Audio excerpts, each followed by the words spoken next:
Saludos a todos. Mi nombre es Juana. Fui monja por casi 50 años, hasta que decidí que mis últimos días me gustaría pasarlo con mis familiares de forma secular. Aún soy muy religiosa, pero extrañaba a mis hermanas y sobrinos, así como a los más pequeños que, como quien dice, ya son mis nietos. De hecho, uno de ellos, Luisito, quiso que les contáramos una de mis historias del convento. Claro que, aunque les voy a dar mi nombre verdadero, no diré el del convento que me hospedó, porque no me gustaría causarles problemas. No porque sea algo malo que se aparezcan cosas, sino porque luego se van a llenar de curiosos, y a las religiosas no nos gusta todo ese escándalo. Cuando entré al convento tenía 25 años. En mi época, eso equivalía a que ya estabas quedada y tenías de dos sopas. O te ibas al convento o te quedabas a cuidar de la familia. Nunca me llevé bien con mi madre, así que pedí irme a sagrado. Les dije que sentía la llamada de Dios, y fue cierto a medias. No me desagradaba rezar ni mucho menos, pero tampoco era una situación ideal para mí. Mi familia se puso contenta con la decisión y procedimos con los trámites para formar parte de un convento cercano a la zona donde había nacido. El sitio era muy bonito, hecho con cantera gruesa y fría, pisos de madera. Se notaba que tenía todos los años del mundo en funciones. Dentro había varias capillas, algunos jardines, espacios de esparcimiento, una biblioteca, cocina y un área de manualidades. Ese convento en particular, además de obtener fondos de las donaciones de la iglesia adjunta, se dedicaban a hacer galletas, rompope, pan y pequeñas manualidades como rosarios de pétalos de flores y madera.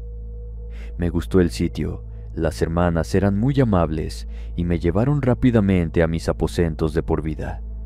Era una celda cómoda, con una cama de buena calidad, una pequeña cómoda, un escritorio y las comodidades básicas de la vida. En la misma habitación se encontraba otro catre pequeño montado. Las monjas me dijeron que en ese momento no había más novicias, así que me iba a tocar estar a solas, pero si en algún punto había demasiadas, cosa que usualmente no pasaba, quizá tendría que compartir la habitación. Les mencioné que no me molestaba en lo más mínimo, así que me dejaron para que me adaptara. Acomodé mis cosas, fui a comer, rezamos un poco, me di un baño para cambiar a mis ropas de novicia de forma definitiva y regresé a mi cuarto. Hasta el día siguiente me darían mis tareas luego de examinar qué me gustaba más. Estaba leyendo un libro que había llevado de mi colección cuando me sobresaltó el hecho de que la puerta de mi celda se abrió. Entró una mujer de rasgos bonitos, pero pálida. Los cabellos los tenía despeinados, su boca parecía seca. Le pregunté si quería algo. Ella me contestó con una voz sin emoción que sería mi compañera. A continuación, se acostó en el catre, mirando al techo sin que sus ojos expresaran nada en particular. Me extrañó su comportamiento, pero como era nueva en el convento, pues decidí darle su espacio. Después de un rato, escuché que tenía la garganta seca, carraspeaba mucho. Le ofrecí agua o un té. Ella aceptó, se levantó de la cama y tomó un vaso de agua como si nunca lo hubiera bebido. Suspiró profundo. La pude observar mejor y noté que tenía unos moretones enormes en el cuello. Le pregunté si le había pasado algo, punto en el que sus ojos se llenaron de terror, hundidos en sendas ojeras, decorados por unos pómulos prominentes que parecían deberse a que no comía bien. Me contestó que no era nada, volvió a su posición inicial y esta vez cerró los ojos. Parecía estar rezando o algo similar, pero vi que no tenía un rosario en las manos. Iba calculando las oraciones con los dedos. Me levanté y le ofrecí mi rosario de madera. Le dije que podría prestárselo si lo necesitaba. Ella me vio casi con lágrimas en los ojos y me comentó que me lo agradecía, aún más si me ponía a rezar con ella por las ánimas que están en el purgatorio. Pensé que sería algo normal en ese contexto, así que nos hincamos sobre una alfombra, cada una de espaldas a la otra. Cerré los ojos y comenzamos a rezar con ahínco. Seguí sus palabras con precisión. Escuchaba emoción en su voz, como que se cortaba, estaba a punto del llanto. Seguimos por varias horas hasta que anocheció. No sé en qué momento ella desapareció del cuarto. Me metí mucho en las oraciones como para notarlo. Solamente hasta que una de las madres entró a mi celda para avisarme de la cena. Me di cuenta que estaba a sola rezando, el rosario sobre el catre y mi compañera por ningún lado. Al levantarme, la monja me preguntó qué hacía. Le expliqué lo sucedido y su rostro palideció. Le comenté que me gustaría hablarle a mi compañera de cuarto para que cenara también. Se notaba muy lastimada, pero ella nunca me había mencionado su nombre. Al escuchar eso, sus ojos se entristecieron. La monja me pidió que me sentara en la cama con ella y luego me explicó que la novicia se llamaba Carolina, pero no podría acompañarnos a la cena porque había fallecido hacía 30 años. Un escalofrío terrible me recorrió la espalda. No podía creerle que había hablado con un fantasma. Era una persona que fuera de su apariencia desgarbada no se veía extraña, pero cuando mencionó que Carolina se había ahorcado en el patio de los Naranjos, tuvo sentido que tuviera unos moretones horrendos en el cuello. La monja me dijo que Carolina vivió sus días en esa misma celda, por lo cual se les aparecía a las novicias de cuando en cuando. Era un alma penitente que no hacía daño. Solamente pedía que rezaran por ella, ya que al suicidarse había muerto en pecado mortal y quería salir del purgatorio. Añadió que si me molestaba me podrían cambiar de celda, pero le dije que no. Francamente, si solamente se iba a dedicar a rezar, no le veía mucho mal a su presencia. Conforme pasaron los años, Carolina se me apareció varias veces, siempre de la misma manera, pidiendo un vaso de agua y unas oraciones por su alma maldita. Buenas noches, me llamo Carlos y trabajo en un hotel famoso de la Ciudad de México. Este inmueble era antes un convento y guardamos algunos secretos que vienen desde el virreinato, pero siguen gestándose en las diferentes zonas que guardan las paredes gruesas de cantera. Llevo siendo parte del equipo de hospitalidad desde hace 15 años. Me gusta mucho hablar con los visitantes de diferentes nacionalidades y siempre decir que aman visitar México por el grado de amabilidad que tenemos. De manera que procuro siempre saber qué huéspedes se encuentran en cada habitación, qué les gusta, si tienen alguna alergia, si son de los que quieren mucha atención o casi que no los vean. Es todo un arte. Gracias a eso, me he dado cuenta de cantidad de cosas sobrenaturales que suceden en estas paredes envueltas en lujo y luz. De forma constante, a eso de las 3 o 4 de la mañana, se aparece una religiosa caminando por los pasillos y entrando en las habitaciones. La primera vez que la vi, pensé que era un visitante. Se veía tan real como tú o yo en este momento, como si al tocarla fuera a sentir la tibieza agradable de un cuerpo vivo. Iba deprisa, con unos zapatos de cuero que no sonaban contra la alfombra de los pasillos. Yo estaba llevando algo de comida que pidieron a una habitación. Aún no estaba en mi puesto actual, sino que era muchacho de servicio. Ella iba justo a la habitación que habían ordenado comida. La quise alcanzar, pero en un parpadeo la perdí de vista. Se esfumó como si nunca hubiese estado en la zona. Toqué a la habitación y salió un hombre en poca ropa, como que se acababa de bañar porque tenía una toalla a la cintura. Le pregunté si quería que pasara con el carrito de servicio. Él me dijo que sí, que lo acomodara en la mesa en lo que él se terminaba de cambiar. Al entrar al cuarto, me di cuenta que no era posible que la monja estuviera en ese sitio. Solamente había una maleta llena de ropa masculina.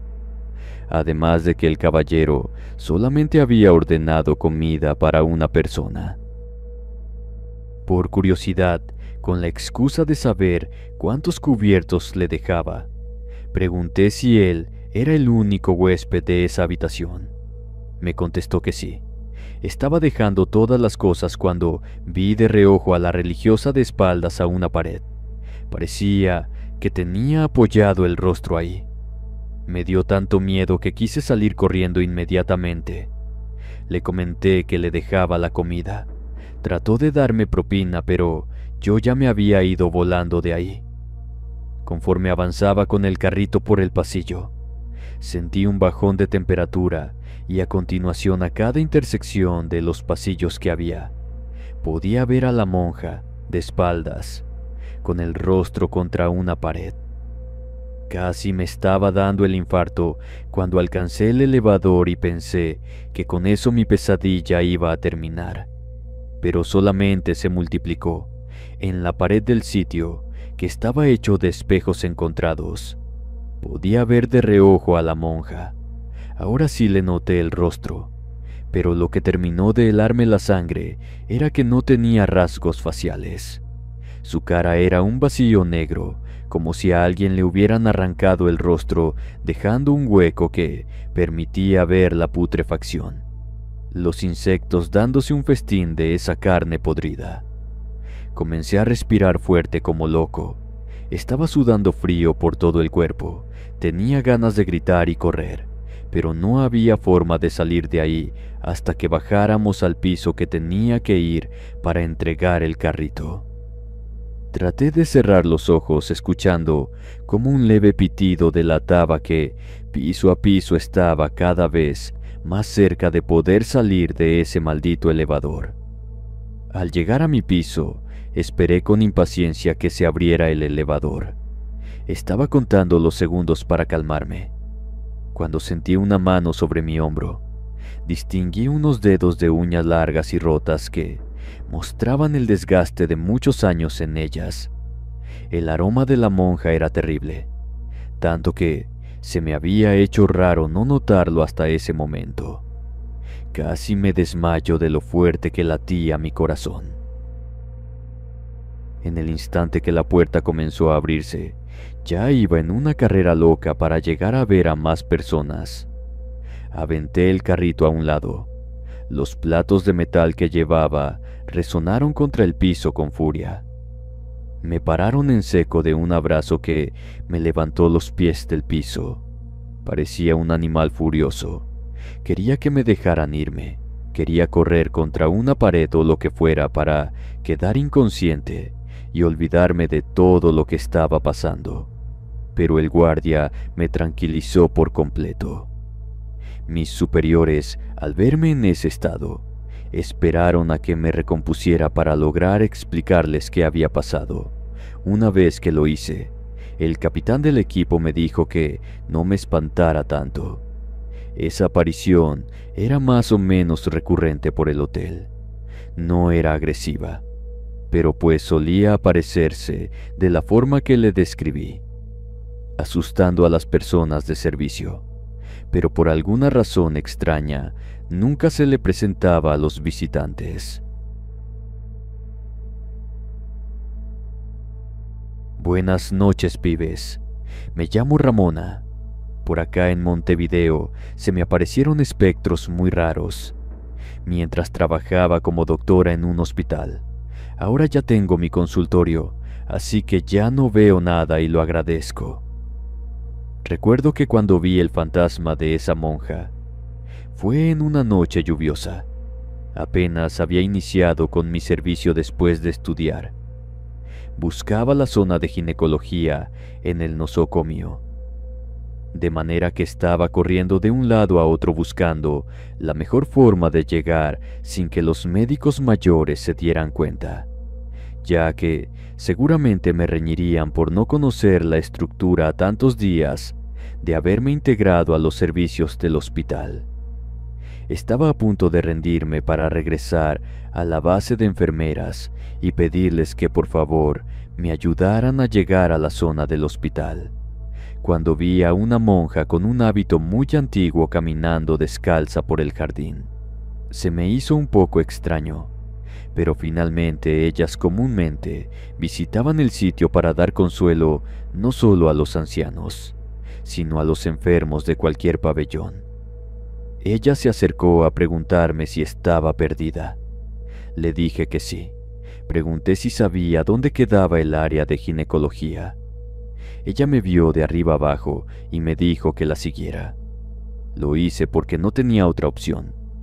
En el tiempo que caminamos pude notar que sus pies estaban sucios, no solo del lodo que se había formado en el camino, sino que tenían capas de cenizas, de tierra muy negra que hacían que esos pies pálidos pareciera que tenían zapatos. El hábito se lo ataba con una cuerda cruda larga. Todo el conjunto se notaba que era austero. No sabía si por voluntad o porque ella no tenía dinero para comprarse otro.